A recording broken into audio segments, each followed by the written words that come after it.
In a lavish Manhattan restaurant, a powerful CEO publicly humiliated a waiter in front of the elite. She expected him to bow his head, apologize, and disappear like everyone else. But the man, a single father, only looked at her and said 7 cold words. "Shout at me again, and this ends." Everyone laughed. What could a CEO possibly fear from a waiter? Until he pointed up at the ceiling. And the entire room suddenly understood. Some strikes don't require touch. Lucas Reed adjusted his black tie in the staff locker room mirror and checked his watch. 6:15. The evening shift at Les Ciels was about to begin, and the reservation list was packed with names that meant money, influence, and zero tolerance for mistakes. He grabbed his notepad and slipped it into his apron pocket, then stepped out into the dim amber glow of the dining hall. Les Ciels wasn't just a restaurant. It was a cathedral for Manhattan's elite, where deals worth millions were sealed over wine that cost more than most people's monthly rent. The chandeliers hung low and heavy, casting soft light over tables draped in cream linen. Lucas had worked here for 8 months now, long enough to recognize the patterns. The louder someone spoke, the more insecure they were. The quieter they ordered, the more dangerous. He moved through the hall with practiced ease, refilling water glasses and adjusting silverware before guests arrived. A co-worker, Jamie, passed by with a tray of champagne flutes and muttered under her breath, "Table 9 tonight. Ariana Wolf."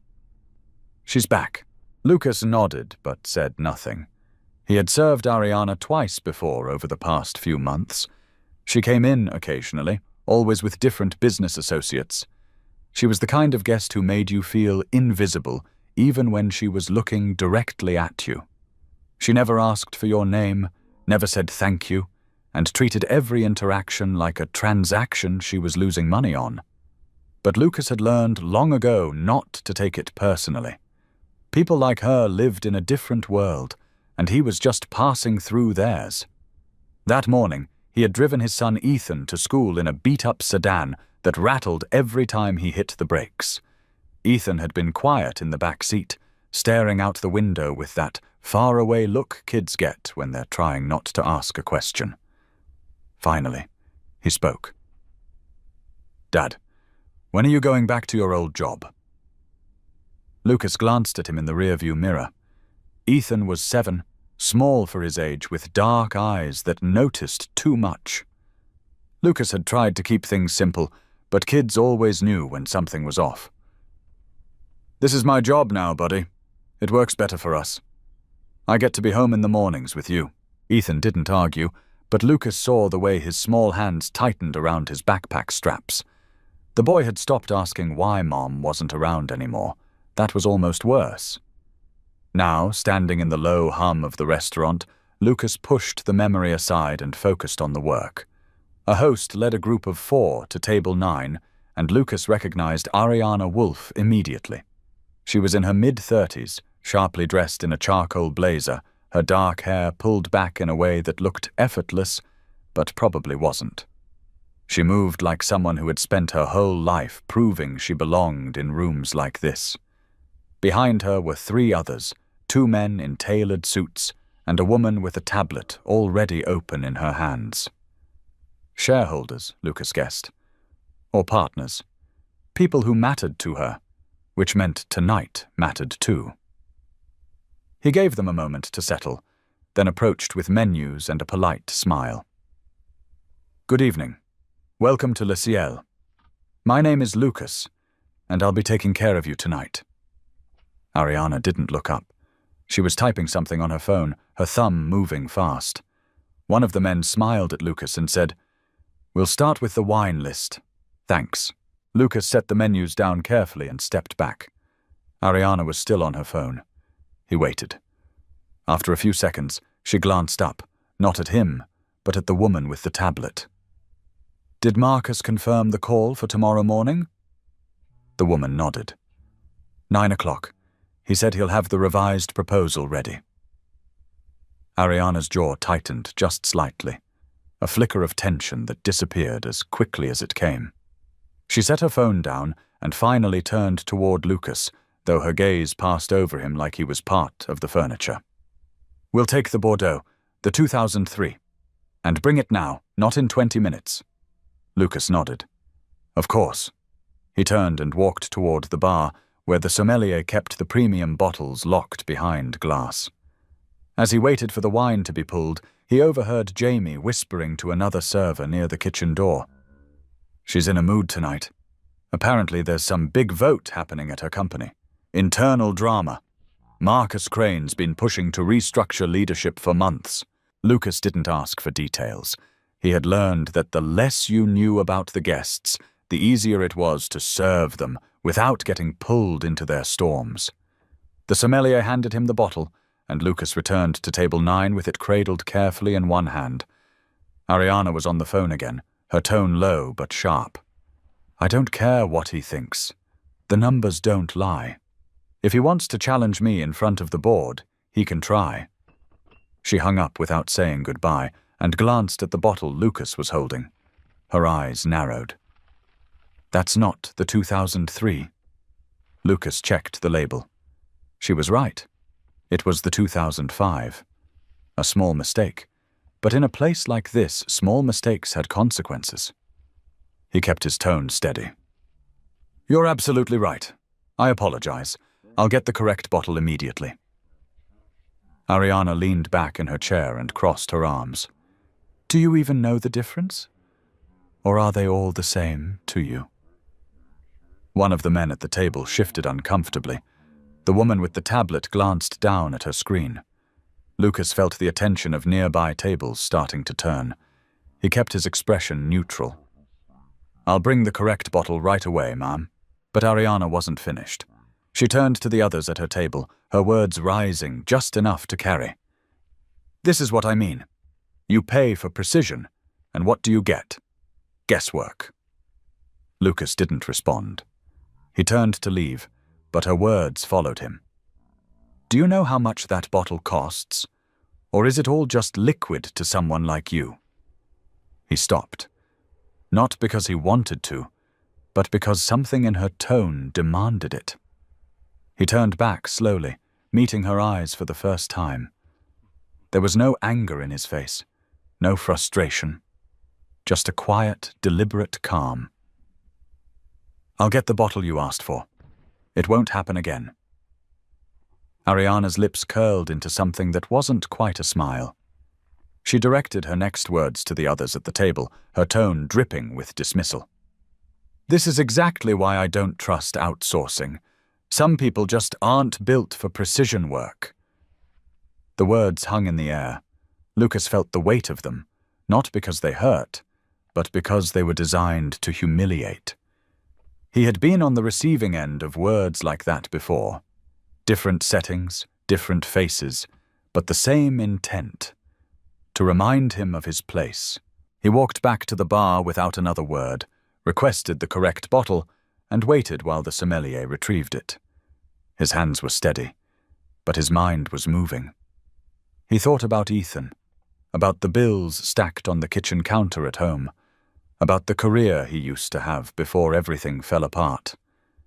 He thought about the security cameras mounted in every corner of this room, recording everything. When he returned to the table with the correct bottle, Ariana didn't acknowledge him. She was deep in conversation with one of the men, something about shareholder confidence and quarterly projections. Lucas poured the wine in silence, set the bottle down, and stepped back. As he turned to leave, Ariana's words cut through the low murmur of the restaurant. "And that's another thing. If you can't hire people who know what they're doing, maybe you're not running the operation as well as you think." She wasn't talking to him. She was talking about him. To her colleagues. To the room. Lucas stopped walking. He didn't turn around immediately. He just stood there, his back to the table, feeling the eyes of the other guests on him. Jamie was watching from near the kitchen. The sommelier had gone still behind the bar. Lucas turned slowly. He walked back to the table, his movements calm and deliberate. He didn't raise his tone. He didn't need to. Ma'am, I brought you the wrong bottle. I apologized. I corrected it. If there's anything else you need, I'm happy to help. But if you shout at me again, this ends." The room went quiet. Not the polite quiet of a fine dining establishment, but the kind of silence that happens when everyone knows something just shifted. Ariana stared at him, her expression caught somewhere between shock and disbelief. One of the men at the table let out a nervous laugh. "Whoa, okay, let's just—" But Ariana cut him off, her words sharp and cold. "Excuse me? You're threatening me?" Lucas didn't blink. "I'm setting a boundary." Ariana leaned forward, her eyes locked on his. "Do you know who I am?" Lucas studied her for a long moment. Then, without saying a word, he lifted his hand and pointed up, toward the ceiling, toward the security cameras that covered every angle of the dining room. Ariana followed his gaze, her expression flickering with something she couldn't quite hide. Uncertainty. Lucas lowered his hand and stepped back. He didn't say anything else. He didn't need to. The message was clear. He turned and walked away, leaving Ariana sitting in silence, her face tight with barely controlled anger. At another table, a guest whispered to his companion. "Did that just happen?" Jamie caught Lucas near the kitchen and grabbed his arm. "Are you insane? She's going to get you fired." Lucas shook his head. "Maybe, but I'm done being shouted at." Back at table 9, Ariana sat stiffly, her hands gripping the edge of the table. One of the men leaned toward her and spoke quietly. "Ariana, maybe we should just let it go. The vote's in 2 days. You don't need this kind of distraction." She didn't respond. She was staring at the ceiling, at the small black dome of the security camera mounted above her table. Her mind was already racing. Videos, social media, public perception, shareholders, the vote. She picked up her phone and typed a message to her assistant. "Find out who manages security footage at Le Ciel. I need to know retention policies and access protocols." The reply came back in seconds. "On it." Ariana forced herself to smile at her colleagues, to continue the conversation about projections and strategy. But inside, a small, unfamiliar fear had taken root. Not fear of Lucas, fear of what he represented. A man with nothing left to lose, and a camera that had seen everything. Ariana left Le Ciel just after 10 that night, her heels clicking against the pavement as her driver held to the car door open. The dinner had continued without further incident, but the conversation had felt hollow, mechanical. She had smiled at the right moments, nodded when her colleagues spoke about confidence intervals and market projections, but her mind had been elsewhere, on the camera, on the waiter's face, on the quiet certainty in his tone when he said those 7 words. She sat in the back seat and pulled out her phone. Her assistant had already sent a follow-up message with details about the restaurant's security system. 4K cameras, cloud storage for 30 days. Managed by a third-party vendor with standard access protocols. Ariana read the message twice, then typed a reply. "Find out if restaurant staff have access to the footage. I need to know who can request it and under what circumstances." The reply came within minutes. "Most vendors restrict access to management only. Servers wouldn't have direct access unless they file a formal complaint or incident report." Ariana felt a small measure of relief, but it didn't last. She had seen the way Lucas studied the camera, not like someone making an empty threat, like someone who understood exactly what he was pointing at. She leaned back against the leather seat and closed her eyes, trying to force the unease away. It was nothing. A waiter had talked back. She had handled worse. But the memory of a scandal 2 years ago crept in uninvited. A careless comment at an investor luncheon, caught on someone's phone and posted online. The blowback had been swift. 3 days of headlines. A client threatening to pull their account. Her father calling from his retirement home in Connecticut, his tone tight with disappointment. "Ariana, perception is everything. You know that." She had spent months rebuilding her reputation after that. And now, with the merger vote less than 48 hours away, the last thing she needed was another public relations disaster, especially not one involving a waiter she had humiliated in front of witnesses. When she arrived home, she poured herself a glass of scotch and sat at her dining table, staring at her laptop screen. She opened her company's internal portal and scrolled through the latest updates on the merger vote. Marcus Crane, her vice president, had sent an email earlier that evening. The subject line read, "Thoughts on tomorrow's strategy session." She opened it. The message was polite, professional, but there was something underneath the words that made her uneasy. Marcus had been pushing for leadership restructuring for months now, suggesting that the company needed fresh perspective at the executive level. He never said her name, but the implication was always there. She was too rigid, too controlling, too unwilling to adapt.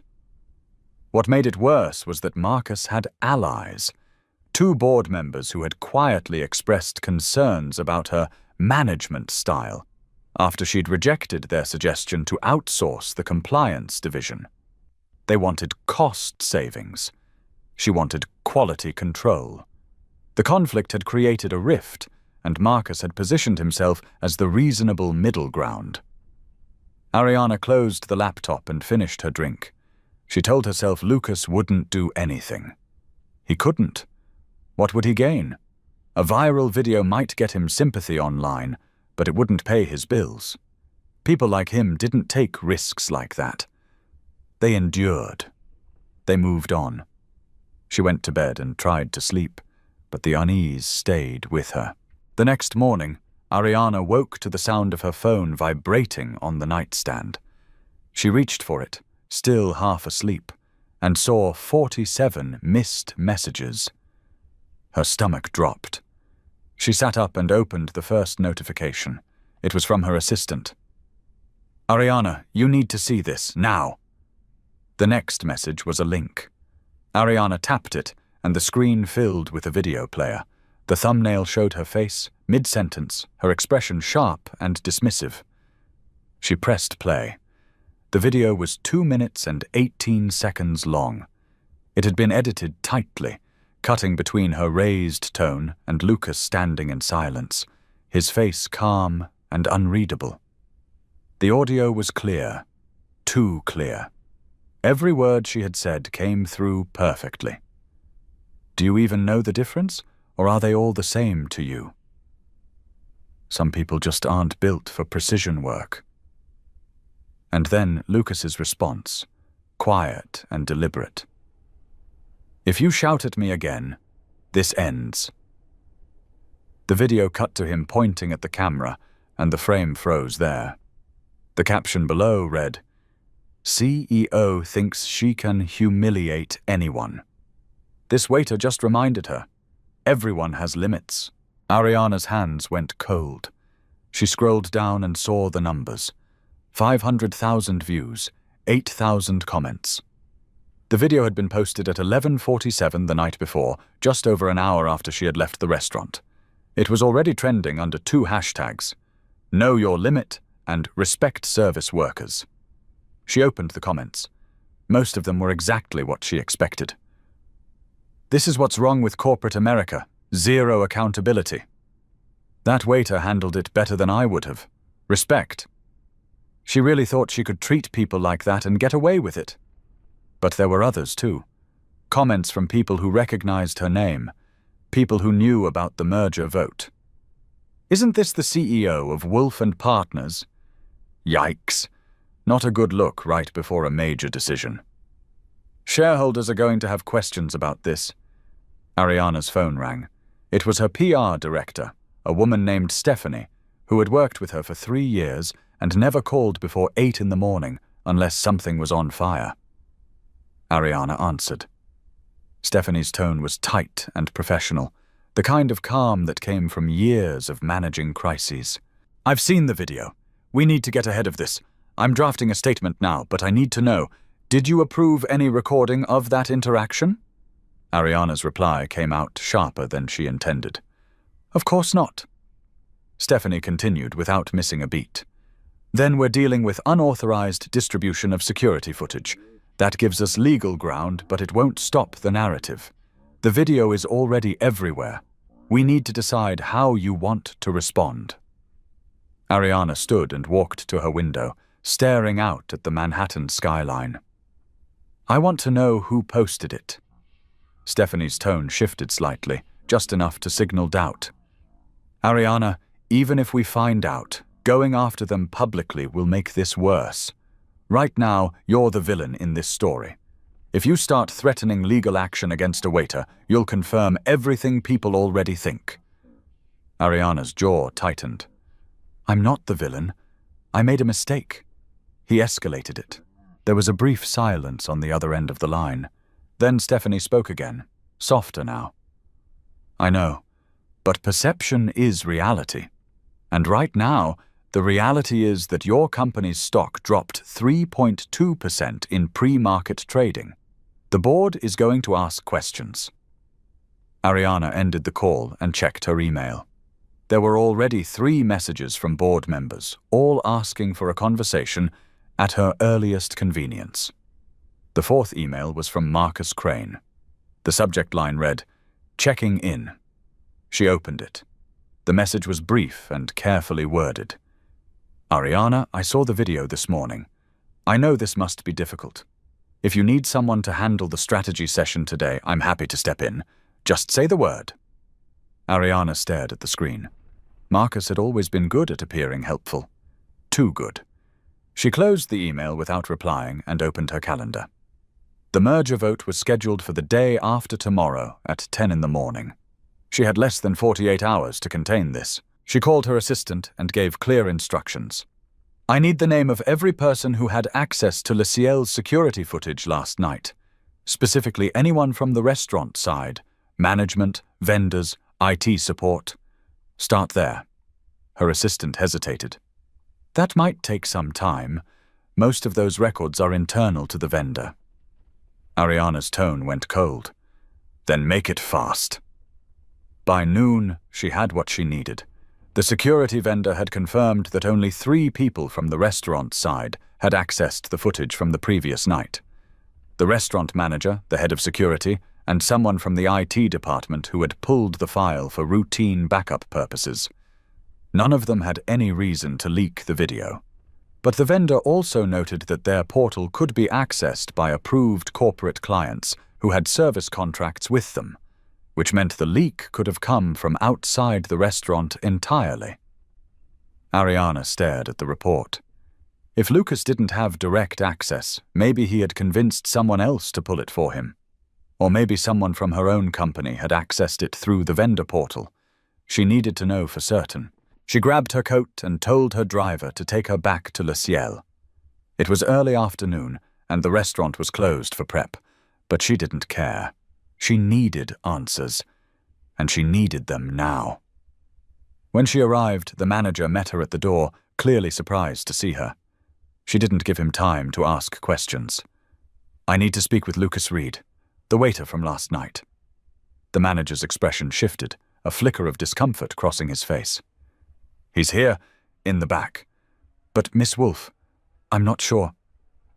Ariana walked past him without waiting for permission. She found Lucas in the prep kitchen, folding napkins at a long stainless steel table. He glanced up when she entered, his expression unreadable. She didn't waste time on pleasantries. You posted that video. Lucas set down the napkin he was holding and met her eyes. No, I didn't. Her words rose despite herself. Don't lie to me. You're the only one who had a reason to. You wanted to humiliate me. And now my career is on the line because of it. Lucas's tone stayed calm, almost maddeningly so. I didn't post anything, but if you want to accuse me, you should have proof. Ariana pulled out her phone and opened the video link. She turned the screen toward him. This was uploaded less than an hour after I left the restaurant. You were still here. You had access. Lucas glanced at the screen, then back at her. Show me the account that posted it. Ariana scrolled to the profile page and held it up. The account name was generic, a string of random letters and numbers. But the email associated with it ended in wolfpartners.com. Lucas's expression shifted, just slightly. He leaned forward and studied the screen more closely. Then he met her eyes again. That's your company's email domain. Ariana felt the ground shift beneath her. What? Lucas's tone was steady, but there was an edge to it now. Look at the timestamp. 11:47 last night. I was standing in the dining room until midnight. There are cameras that can confirm that, and I don't have access to your company's internal email system. Ariana stared at the screen. The pieces didn't fit. If Lucas didn't post it, then who did? And why would they use an email address tied to her own company? Lucas spoke again, quieter this time. If I wanted to hurt you, I wouldn't have done it this way. I would have waited until you forgot about me, until you weren't looking. Ariana's hands trembled as she lowered her phone. For the first time since the video went live, doubt crept in. Not doubt about what had happened, but about who had caused it. Lucas stepped back and crossed his arms. You want to find out who posted that video? Then stop assuming it was me and start asking who benefits from you losing credibility right now. Ariana's mind raced. The merger vote. The board. Marcus's email this morning offering to step in. The timing of the video, posted exactly when it would do the most damage. She studied Lucas, and for the first time she saw him clearly. Not as a waiter, not as a threat, but as someone who understood something she had missed. She turned and walked out of the kitchen without another word, but as she reached her car, her phone buzzed with another message. It was from Marcus. Just heard the board wants to meet with you before the vote. Let me know if you need support. Ariana stared at the message, and then, slowly, she began to understand. Ariana sat in her office late that afternoon. The city stretched out below her in a grid of glass and steel. The lights were off, and the only glow came from her laptop screen. She had spent the last 3 hours going through access logs, email records, and internal communications. Her assistant had pulled everything she requested, and now the pieces were starting to form a picture she didn't want to see. The video had been posted from an account registered with her company's email domain. That alone was damning enough, but the timestamp told a different story. 11:47 at night. Lucas had been in the restaurant until midnight, confirmed by the same security footage that had captured their confrontation. He couldn't have posted the video from the restaurant and used a company email simultaneously. The IP address attached to the upload traced back to her office building, specifically to the executive floor. Ariana leaned back in her chair and stared at the screen. Someone inside her company had done this. Someone with access to both the restaurant's security vendor and the internal email system. Someone who knew about the merger vote and understood exactly when to strike. Her phone buzzed. Another message from Marcus. Board meeting moved up to tomorrow morning, 9 o'clock. Let me know if you need anything. She didn't reply. Instead, she opened her email archive and searched for every message Marcus had sent in the past 2 weeks. Most of them were routine, updates on client accounts, scheduling requests, but there was one that stood out. An email sent 4 days ago to the head of IT, requesting access to vendor management systems for operational review purposes. Ariana felt her stomach tighten.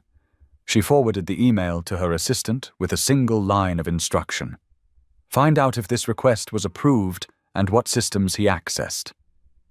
The reply came back within 10 minutes. Approved. He accessed vendor portal records for 3 external partners, including the security company that manages Le Ciel. Ariana closed her eyes. It wasn't proof, not yet, but it was close enough. Marcus had the access. He had the motive, and he had been the first person to reach out after the video went viral, offering to step in, to take over, to help. She picked up her phone and called Lucas.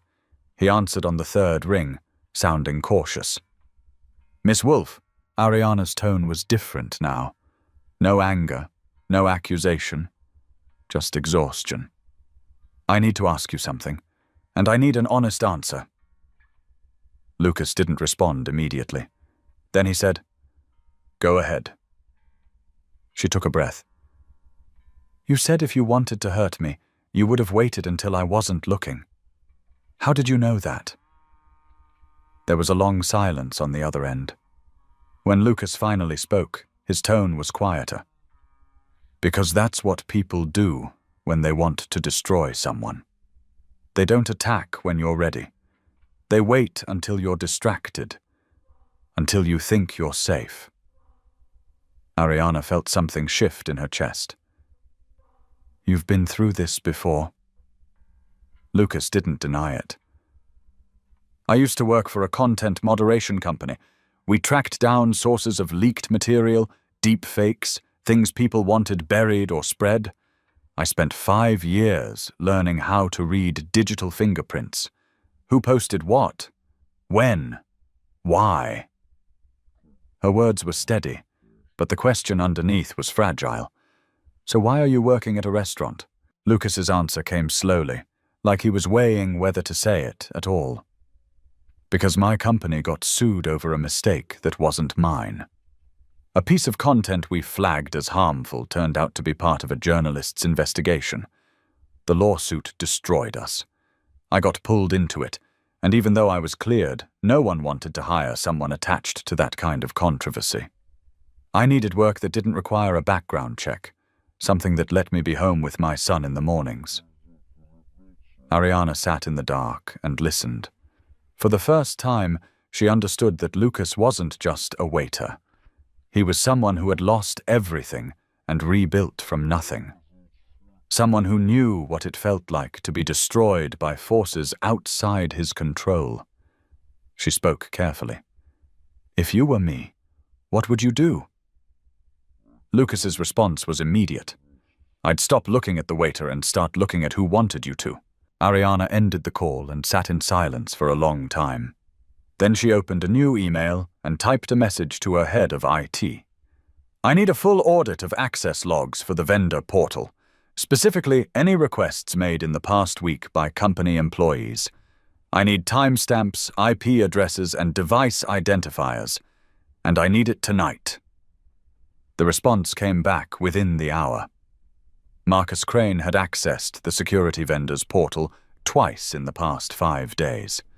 Once to request footage archives from Le Ciel, and once to download a file labeled Incident Report, November 12. The second access occurred at 11:38 at night, 9 minutes before the video went live. Ariana printed the report and placed it in a folder. Then she sent a message to the board. "I'll be at the meeting tomorrow, and I'll have answers." The next morning, Ariana walked into the boardroom at 8:55. The merger vote had been postponed, replaced by an emergency session to address leadership concerns. Marcus was already seated, looking calm and composed in a navy suit. He smiled when she entered. "Ariana, glad you could make it. I know this has been a rough few days."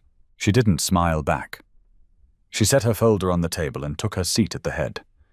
The other board members filed in, their expressions ranging from concerned to skeptical. When everyone was settled, the chairman spoke. "Ariana, we've all seen the video. We need to understand what happened and how you plan to address it." Ariana opened her folder and slid a copy of the IT audit report across the table to each board member. "Before we discuss the video, I think you should see this."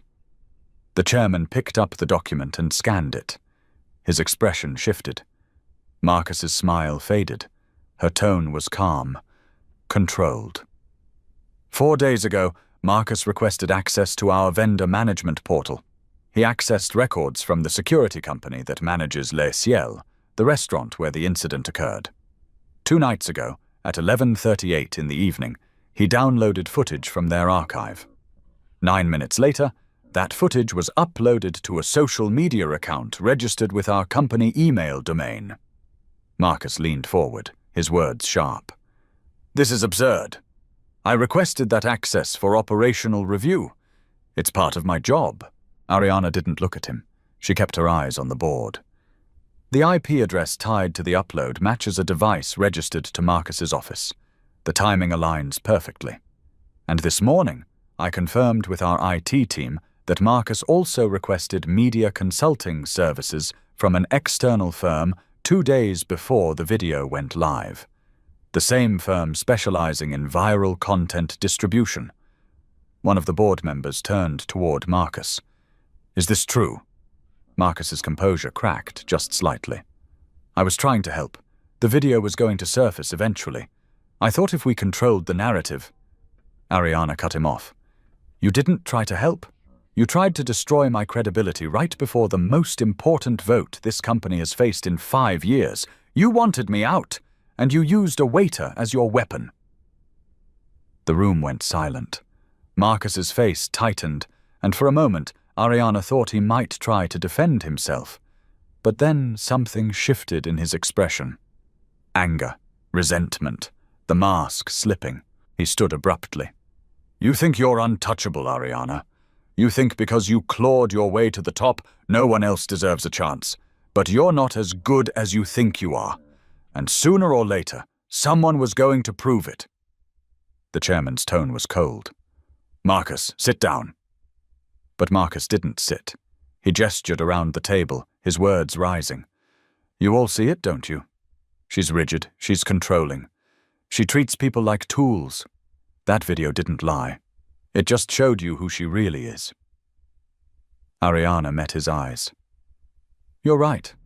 The video showed exactly who I am. Someone who made a mistake. But it also showed who you are. Someone willing to sabotage your own company to get ahead." The chairman stood. "Marcus, you're dismissed. We'll discuss your termination later." Marcus stared at Ariana for a long moment, then turned and walked out. The door closed behind him with a soft click. The chairman turned back to Ariana. "The vote will proceed as scheduled. But Ariana, this doesn't erase what happened at that restaurant." She nodded. "I know." That evening, Ariana went back to Le Ciel. The restaurant was closed, but she had called ahead, and the manager let her in. She found Lucas in the prep kitchen again, the same place she had confronted him the day before. He glanced up when she entered, but he didn't say anything. Ariana stopped a few feet away from him. "I owe you an apology, not just for what I said that night, but for assuming you were the one who hurt me." Lucas set down the silverware he was polishing. "You don't owe me anything." Ariana shook her head. "Yes, I do. And I want to offer you something. A position at my company. Head of Information Security. You'd be responsible for protecting our data, managing vendor relationships, making sure what happened to me never happens to anyone else." Lucas studied her for a long moment. Then he said, "No." Ariana blinked. "Why not? This is your chance to get back to the work you're good at, to rebuild your career." Lucas's tone was quiet but firm. "Because you're offering me a job because I'm useful, not because you see me as a person. You want me to protect you from the next Marcus. But that's not respect. That's fear." Ariana felt the words land like a blow. She opened her mouth to argue, but Lucas continued. "I don't need you to respect me because I can solve your problems. I need you to remember that people like me exist, that we have limits, that we don't stop being human just because we're serving your table." Ariana stood there, the weight of his words pressing down on her. She had spent her entire career building walls, proving she was stronger than everyone around her. And in doing so, she had forgotten what it felt like to be on the other side. She nodded slowly. "I understand." Lucas turned back to his work. "I hope you do." Ariana left the restaurant and walked out into the cold night air. She stood on the sidewalk for a moment, staring up at the buildings around her. For the first time in years, she felt small. Not weak, just small. When she got home, she sat at her desk and wrote a public statement. Not one drafted by her PR team. Just her words. She apologized for her behavior at the restaurant. She acknowledged that she had treated someone with disrespect and that it was unacceptable, regardless of the circumstances. She didn't make excuses. She didn't blame stress or pressure. She just owned it. The statement went live the next morning. The comments were mixed, but she didn't read them. She had said what needed to be said. 3 days later, Lucas picked up Ethan from school and drove home through the quiet streets. Ethan was talking about a book he was reading, something about a kid who built a treehouse. Lucas listened, half smiling, his mind elsewhere. When they got home, Ethan glanced up at him. "Dad, did something happen at work?" Lucas ruffled his son's hair. "Yeah, buddy, but it's over now." Ethan tilted his head. "Did you win?" Lucas thought about that. "I didn't need to." That night, Ariana stood at her office window, staring out over Manhattan. The merger vote had passed. Marcus was gone. The company was stable. But none of that felt like victory. She thought about Lucas's words, about limits and respect and the people she had stopped seeing. She spoke quietly to herself, barely audible. "I used to think power was the ability to make people go quiet. But that night, I learned something different. Real power is knowing when to stay quiet yourself." She closed her eyes and let the thought settle. Everyone has limits. The most dangerous person isn't the one with the most money or the highest position. It's the one who has nothing left to lose, but still chooses restraint. She opened her eyes and gazed out at the city. And those people don't need you to fear them. They just need you to remember. Across town, Lucas sat on the edge of Ethan's bed, reading the last page of the treehouse book. His son was already asleep, his small hand resting on the blanket. Lucas closed the book quietly and turned off the light. He walked to the window and stared out at the same city Ariana was watching. He didn't smile. He didn't feel victorious. He just felt like himself again. And that was enough.